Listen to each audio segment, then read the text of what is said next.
I spent $200,000. Kenny, who didn't even come to my mom's funeral, had suddenly flown overseas. $200,000. What did you do with all that money? Remember our nice piano at home? I sold the dude. Being from a rich family has its perks. It was a good piano. I never thought it would sell for $200,000. Kenny thought the piano at home was his, but he was wrong. My condolences. I get all the inheritance from the family estate. But that piano was actually bought by our grandpa for my brother, so it's still his. My brother loves that piano and teaches piano now. He left it at our house because it's too big for his place. If my brother finds out we sold it without asking him, he'll be really mad. Just giving him money won't fix it. When I told Kenny this, he hung up right away. Hi, I'm Rachel Schneider, a 45-year-old office worker. My family has a long history tracing back to colonial times and is quite prominent in our community. Thanks to my late father's successful business, we now possess assets worth $9 million. Originally, my older brother was set to inherit the family estate, but he chose love over inheritance, opting to forego his rights to marry his girlfriend, who needed an heir for her family's wealth. This decision left me with the task of finding a spouse to carry on our family name. Despite my desire for independence and reluctance to rely on family wealth, I focused solely on my career, and before I knew it, I was in my mid-40s and still single. Realizing the urgency of continuing our family line, I decided to take action and attended a singles mixer. It was there that I met Kenny, my current husband. Surprisingly, he's 10 years younger than me, but at the event, he showed no interest in the younger women and approached me directly. I'm not sure if you're okay with someone my age, I asked him multiple times. But Kenny gazed into my eyes and replied, I'm a bit shy and not very assertive. I've always been attracted to older, more grounded women. Kenny's demeanor matched his words, gentle and reserved. I sensed he could bring a sense of calm to my family, which tends to be assertive. As our relationship blossomed, there was something important I needed to share with him. My mother had been ill and bedridden for the past year, and my sister-in-law, Catherine, and I were taking turns caring for her. Considering our age and the prospect of marriage, I struggled with how to reveal this to Kenny. Eventually, on our third date, I mustered the courage to tell him. To my relief, he not only accepted but also proposed, expressing his willingness to assist with caregiving. His kindness deeply moved me. At least, that's how I initially felt. Kenny works as a daycare teacher, but just 4 months into our marriage, he expressed a sudden desire to quit his job. When I inquired about the reason, he wore a remorseful expression and said, Sorry, Rachel. The parents at the daycare are too demanding and complain a lot. I can't handle it anymore. It was evident that Kenny was struggling, appearing so timid. Normally, I would have encouraged him to persevere, but with him assisting in my mother's care and my pregnancy progressing, I remained silent. However, I soon began to regret my leniency. One day, as I exited the shower and approached the bedroom, I overheard Kenny whispering on the phone. What I heard left me shocked and unsettled. I managed to tie the knot without her suspecting a thing. I'm jobless. She bought my story about quitting work hook, line, and sinker. Little does she know, I ditched that job 2 years back. His conversation seemed directed at a friend on the other end of the line. A faint male voice responded, You're quite the operator. Rachel's family is loaded, so I thought I hit the jackpot when I met her at that singles event. But let's face it, given her age, I was probably her only option. I felt duped. Was the sweet Kenny I fell for all an act? I wanted to confront him right then and there, but the thought of the baby stopped me cold. With Kenny's true colors revealed, I began to doubt our future. Today, Catherine will be looking after my mom until 5:00 p.m. Then it's my turn. I debated whether to confide in someone about Kenny.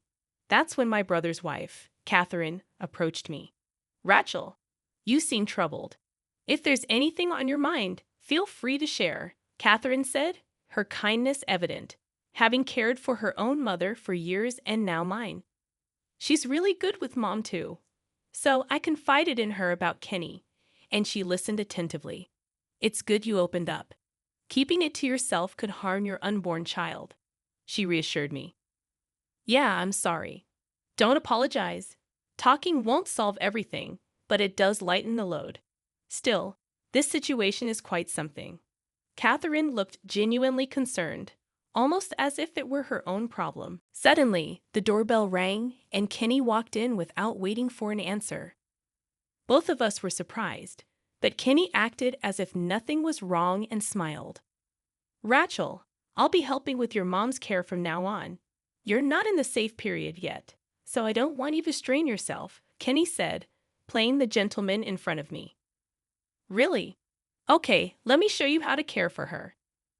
No, I'll learn from Catherine. You just rest at home. Well, my brother's coming home early today, so we won't need her help. Upon hearing that, Catherine looked at me, shaking her head, as if to say, it's okay. She might confront Kenny and get the full story once I'm gone. With that in mind, I decided to leave it to her and head home. But I couldn't shake my worry, so I pretended to leave but hid nearby. Catherine tried to start a conversation with Kenny, but he beat her to it. I've been meaning to ask, why are you taking care of your mother-in-law in this house? He asked, using the same tone as on the phone. Well, my husband's busy, and Rachel has her job. But more importantly, why you ask? Then Kenny interrupted. What? And began hurling insults at Catherine. You live in such a wealthy home. You'd have enough money to put your mother-in-law in a care facility, wouldn't you? Or is it something else? Did your husband give up his claim to this family's wealth? So you're trying to curry favor by taking care of her? That must be it. You'd be pretty upset if you married into money and didn't get a piece of the inheritance, wouldn't you? It was cruel. I was furious too, ready to leave the room. But just as I was about to, Catherine, noticing me, signaled with her eyes to stay put. Reluctantly, I remained silent and watched the scene unfold. You've hit a nerve, haven't you? If that's the case, leave right now. This family's wealth belongs to my wife and me, so I'll handle my mother-in-law's care alone from now on. With Kenny's stern declaration, Catherine felt it was pointless to argue further and left the scene. Sensing the tension, I discreetly stepped outside, concerned about Catherine's feelings and wondering how to apologize to her. Kenny took over Mom's care entirely, refusing any assistance from me. He only provided basic instructions on caregiving. But his neglectful approach led to tragic consequences, and our mother passed away. The funeral took place at the church where generations of our family had been laid to rest. However, Kenny was nowhere to be found from the moment Mom passed away. Despite my attempts to locate him, I was too overwhelmed with funeral arrangements to pursue the matter. Relatives and neighbors were puzzled by his absence. Catherine, grief-stricken at the altar, apologized for trusting Kenny with Mom's care. Approaching her, I tried to offer some comfort. Catherine, please don't blame yourself. It's not your fault. Rachel, it's not your fault either. But where is that man? I wanted to confront him today, and he disappears just as Mom passes away. Exactly. And didn't Kenny often leave the house while he was supposed to be caring for Mom? Where was he going? Yes, neighbors mentioned he was frequently out, almost as if he wasn't caregiving at all, just loafing around. They also mentioned a big truck that came by once. What was that about? I wanted to ask, but with the funeral, I didn't bring it up. Days passed, and Kenny still hadn't returned. Then, I received a call from him. Hey, Rachel, I'm in a fancy hotel in Europe, like the ones you see on TV travel shows, Kenny said nonchalantly. Kenny, you missed Mom's funeral, and now this. I spent $200,000. $200,000? Where did you get that kind of money? Remember the grand piano at our family home? I sold it. Who knew it was worth $200,000? Kenny confessed to selling the family's cherished grand piano and squandering the money on luxury travel in Europe. I never imagined Kenny would pull something like this while supposed to be caring for Mom. Our family home had tight security, but with family, it's different. That truck must have been there to move the piano. Why would you do something so selfish? The whole family was worried about you missing the funeral. Well, once you have a kid, you won't have much free time. Since you have a job, I guess I'll have to be the stay-at-home dad. Kenny's words left me stunned. Despite my anger, his willingness to take on childcare was a silver lining. But it seemed he was aiming to live off me. Additionally, Kenny seemed to think the piano belonged to me. Confronting Kenny, who had unknowingly sold a piano and spent the money, I started with my condolences. Huh. What do you mean? Kenny seemed bewildered, so I explained about the piano. That piano belonged to my grandfather, bought for my brother. So it still belongs to him. Oh, really? I'll just apologize to your brother then, Kenny replied, lacking any remorse for selling someone else's property. Kenny only met my brother at our wedding, so it's understandable he didn't know. My brother is a piano teacher and has loved the piano since childhood. He begged our grandfather for that specific piano. Although there's no room for it in his house now, it's still his. He even dreams of starting his own school with it. The piano means everything to him. I can only imagine what punishment he'll have for you when he hears it was sold without permission. By the way, my brother despises dishonesty. As I explained, Kenny remained silent. Understand? Mere compensation won't suffice when he finds out you sold his beloved piano. He's not one to compromise. I wonder what punishment awaits you. With that warning, the call abruptly ended. He's probably regretting it now. I called my brother and told him everything. Needless to say, he was furious. The next day, Kenny rushed home, finding everyone gathered in the living room. What's going on? Why is everyone here? Kenny asked nervously. I heard everything from Rachel, my brother said sternly. What possessed you to sell someone else's property, especially something so valuable, without consulting the family? Kenny tried to justify himself, visibly shaken. I was just trying to pitch in with the household chores out of boredom. When I saw the old, large grand piano, I figured no one was using it anymore. So you decided to sell it. Yeah, it seemed like a waste to just leave it there. My brother, wearing a stern expression, pressed further. Really? That piano was special, imported by our grandfather from a top European manufacturer. Where's the money from the sale? As anticipated, my brother was playing his part well. Everyone probably knew Kenny had spent all the money on an overseas trip, but my brother was aiming for a confession in front of everyone. Kenny seemed lost in thought, struggling to come up with an excuse. The sales money. Yeah, it hasn't come in yet. Kenny stammered, clearly flustered, but my brother wasn't buying it. You're lying? How deceitful can you get? And what about those souvenirs from Europe in that huge suitcase? Kenny recoiled as if struck by lightning, closing his eyes in shame. I'm sorry, I spent all the money. Kenny's admission left the relatives murmuring in shock. Everyone knew the value of that grand piano. They couldn't fathom how Kenny could blow $200,000 on just one trip overseas. My brother, looking down at Kenny, lifted his chin with his hand, locking eyes with him as he said, as Rachel probably told you, that piano was mine. Now that it's gone, you'll repay every penny. If you can't, I'll sue you for theft. Are we clear? My brother's intensity was palpable, almost resembling a mob boss. While this would typically be a family matter, my brother was likely using intimidation tactics, knowing Kenny was clueless about the law. Predictably, Kenny lost his voice and began sweating profusely. Then, with a terrified glance at me, he pleaded, Rachel, please help me. His voice was desperate, but I had no intention of intervening. This mess was entirely of his own making. When I rejected his plea, Kenny resorted to a ludicrous argument, saying, Don't be so cold. I looked after your mom while you were pregnant. I saw the trip as a reward for myself after caregiving. Let's just say we both agreed to sell the piano this way. Since we're siblings, it can't be considered theft, right? I was so dumbfounded that my mouth hung open, unable to form a response. It was Catherine who stepped in to defend me. That's enough. Didn't you tell Rachel not to assist with caregiving?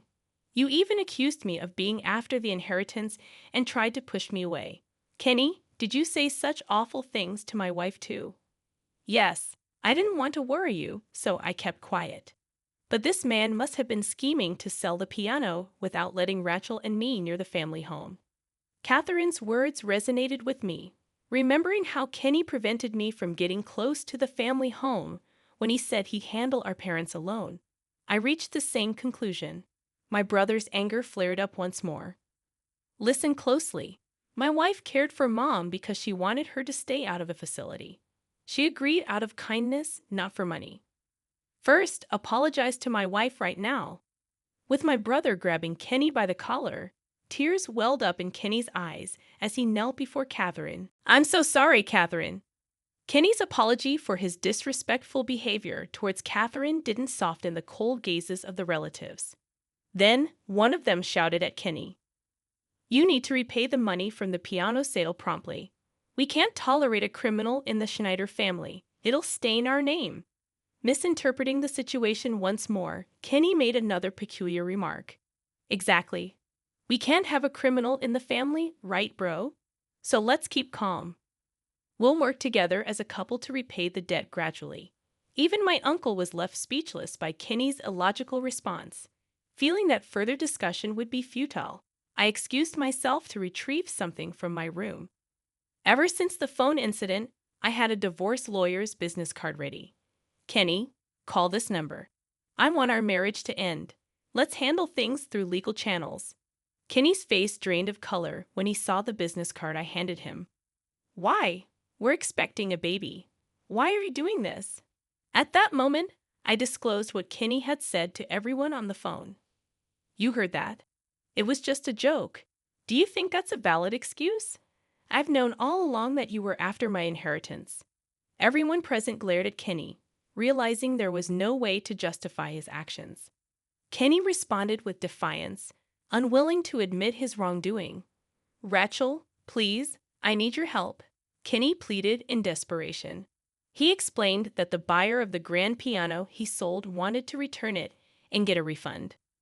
When Kenny had sold the piano, he claimed it was in perfect condition. However, upon inspection, the buyer discovered a large engraving on the back indicating my brother's ownership. It seemed Kenny hadn't checked thoroughly. Instead of selling it through a reputable dealer, he likely chose a shady one enticed by offers like completely free, and now he faced the consequences. Kenny had to refund $200,000 to the buyer, a significant sum considering his debt to my brother. Despite Kenny's attempt to file for bankruptcy, my brother and I took legal action to prevent it. Now, burdened with more debt, Kenny worked tirelessly in manual labor. Eventually, the heirloom grand piano was safely returned. Relieved, my brother secured it with a strong lock and installed a security camera in the room, exercising caution. No one will touch that piano until I begin my piano lessons, my brother declared, unchanged from his childhood self, which brought a smile to my face. With his desire to start a piano school at our family home, I decided to discuss sharing our mother's inheritance. Feeling guilty for inheriting everything alone after Catherine's devoted care for our mother, I proposed the idea to my brother, who agreed. It ensured a positive relationship with his family in the future. And so, I welcomed a long-awaited baby girl. While some relatives hoped for an heir, I believe daughters tend to cherish their mothers longer in today's age. Besides, my mother, an only daughter herself, accepted a son-in-law, so if necessary, my daughter could do the same. Embracing single motherhood, I found unwavering support from Catherine, who had finished raising her own children. Grateful for her assistance during my mother's care, I felt deeply indebted to her. My brother eagerly volunteered to be a father figure for my daughter, his excitement palpable. Additionally, my brother and Catherine's 2 adult daughters, both kindergarten teachers, shared his passion for the piano, bonding with my daughter. Surrounded by such warmth and support, I felt immensely fortunate, and with gratitude, I resolved to face life's challenges head-on with my daughter by my side.